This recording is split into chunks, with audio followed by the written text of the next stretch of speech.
Welcome back to Uncensored. Dr. Gabor Mate made global headlines earlier this year when he appeared in an interview with Prince Harry. The renowned trauma expert spoke with the Duke of Sussex about the importance of healing in an interview to promote Harry's memoir. Well, more recently, Dr. Mate has been winning plaudits for his take on the Israel-Hamas war. He's an infant survivor of the Holocaust and has been outspoken about both the atrocities of October the 7th and Israel's response. And Dr. Gabor Mate joins me now. Dr. Mate, thank you very much indeed for joining me, and thank you for your patience. I know you've been sitting there listening to the interview I just conducted with this poor woman whose parents were both kidnapped. One has been returned, one hasn't yet. First of all, what was your response to that interview? On a human level, I saw a very decent person in evident pain, in grief, obviously deep anxiety about the fate of her father. I saw somebody trying to make the best out of a really horrific situation, and my heart goes out to her. You specialise throughout your career in trauma and helping people get through trauma. You've talked to many people who've been in extreme trauma. This is a very traumatic situation these last 2 months for people on both sides, for the people who were on the receiving end of this massacre on October the 7th. And we've just heard firsthand what that has been like for the people in Israel who suffered that. But also, of course, what's going on now in Gaza with many thousands of innocent people being killed with Israel's military response, including thousands of children. What is your overall assessment of where this war is now heading? For that, you need some historical context. Now, look, I used to be a Zionist. As you mentioned, I'm a Holocaust survivor. Zionism was very important for me as a salvation of the Jewish people, until I found out that the state was founded based on the extirpation, the expulsion, and multiple massacres of the local population. And that's not historically controversial. So I'm taking a longer view of this. And I'm saying that the present situation cannot be understood without looking at the historical context, and nor can we move forward if the present occupation and the suppression of the Palestinians continue. So Sharon, your previous guest, talked about the fragile coexistence. There was no coexistence. There was oppression, periodic massacres, land occupation in the West Bank, the continuous expulsion of the population from their homes. I visited the occupied territories 3 times now. The first time, back during the first Intifada, Piers, I cried every day for 2 weeks at what I saw.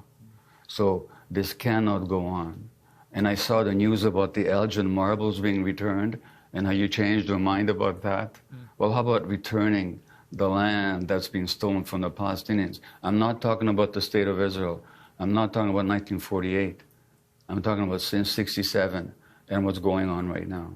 So there's got to be some stop to what's going on, and that's how I understand it. No, this is for the sake of both Israelis and Palestinians. Yes, I completely agree with you. This is a never-ending cycle. I guess from the Israelis' point of view, what happened on October the 7th was on such a gigantically horrific scale. I do get a sense that Israel is in a collective sense of trauma, and that they are determined that Hamas should not be allowed to perpetrate such a massacre again. And they are on record, Hamas, just 2 weeks ago, their spokesman, are saying they would do it again and again and again if they can. So that represents a clear existential threat to the security of people in Israel. So I guess my question for you is, what should Israel's response be? Everyone is increasingly concerned about what is going on in Gaza. Clearly, the loss of civilian life is on a catastrophic scale. Nobody thinks this is right, but at the same time, I think many would share my view that Israel has a right to defend itself. The question is, how do they do that appropriately, and how do they get rid of Hamas, if indeed you think they should get rid of Hamas? Well, you're raising many questions, and many fair questions. Now, look, I live in Canada, where this country was founded on the suppression and the erasure of the indigenous population and the utter denial of their narrative. And in Canada, for example, there are horrendous residential schools where a few decades ago, if a native child spoke their tribal language, they'd have a pin stuck in their tongue. Now, most Canadians are not aware of that history. Most Israelis are not aware of the history of what the Palestinians have suffered. They don't know that in 1948 there were multiple massacres of large numbers of people by Israeli forces. They don't know the history, the subjective experience of the Palestinians. And in the absence of that knowledge, October 7th would just strike them as another horrific anti-Semitic event. I understand the desire for defense and certainly even the desire for revenge, but that's in the absence of knowing what the Palestinian experience has been.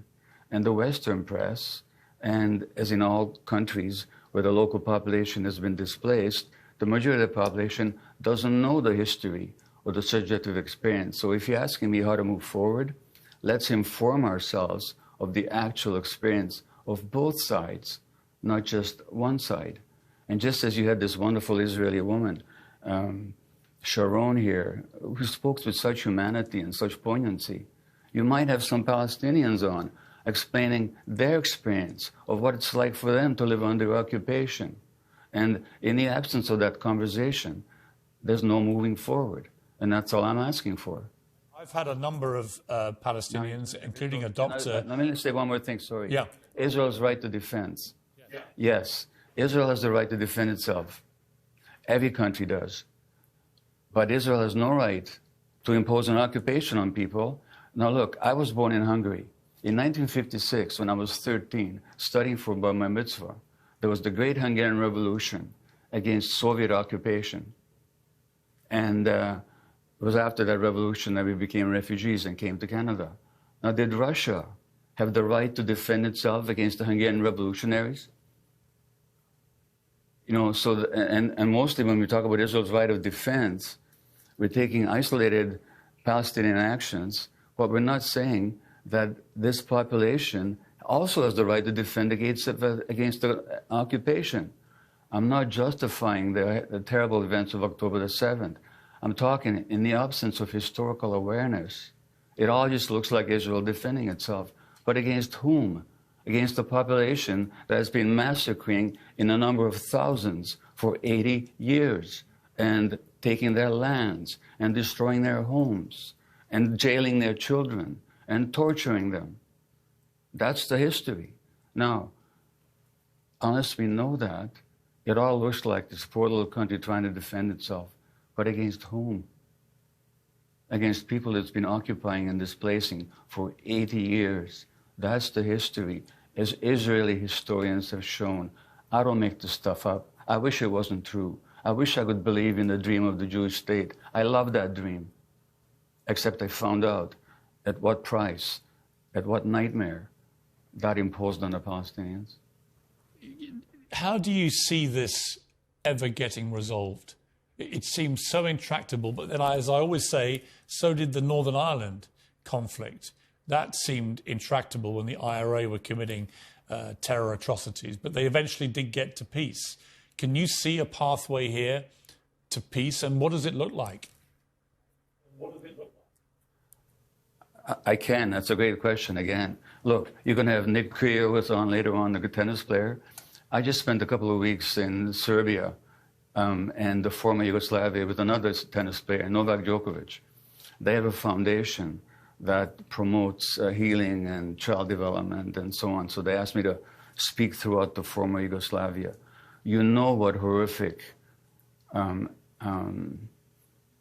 atrocities were committed there just a few decades ago.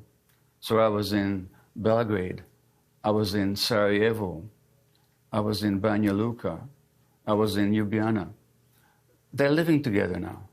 There are still issues to be worked out, but the minimum condition is the ending of the occupation and the inhumane siege of Gaza. And international law has to be respected. International law is very clear that this occupation is illegal.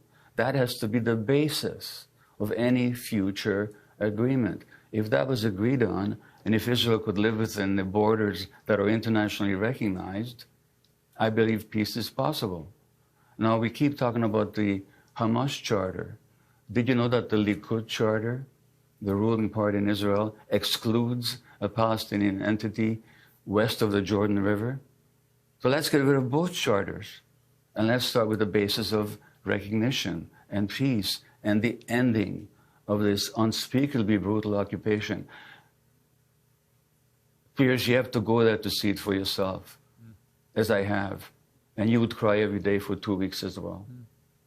I'm under no illusion about what the Palestinian people have had to endure, and I think the oppression of the Palestinian people for decades has been completely shameful. And it shouldn't have been happening. I mean, the mere fact that Israel was able, after October the 7th, to simply turn off the supplies of food and water and fuel and so on into Gaza says it all. That is an occupation. That is a controlling force, controlling whether people eat or have fuel or can heat themselves or feed themselves. So I'm under no illusions about that. I've been very critical of Israel before. What has complicated things for me morally with this is that the scale of what happened on October the 7th was so disgusting. And the fact that Hamas has said they will continue to try and do the same thing again is that I absolutely believe Israel has to do what it can to remove that threat. And how you do that when they are immersed in the civilian population and that population is half children without massive civilian casualties on the scale we're now seeing, I don't know. I genuinely don't know. I don't know how they resolve this. But I hope that better minds than mine can work a way through this.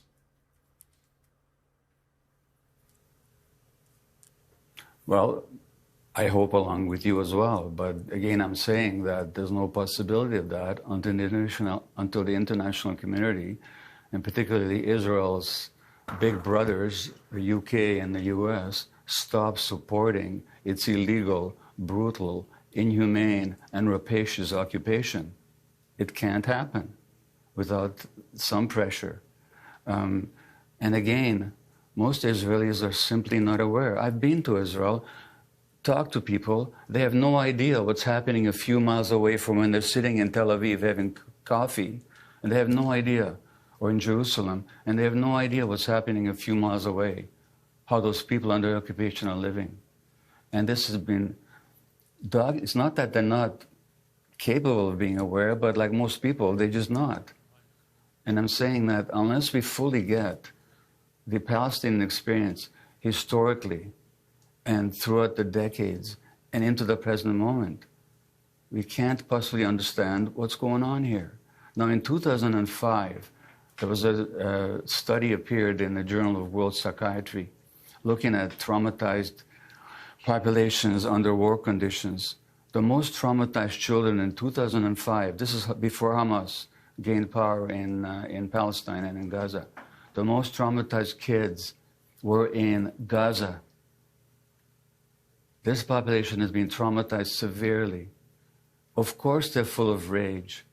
I'm not justifying anything they did, but I'm saying, what do we expect from this population that's been suppressed and tormented and crucified for decades?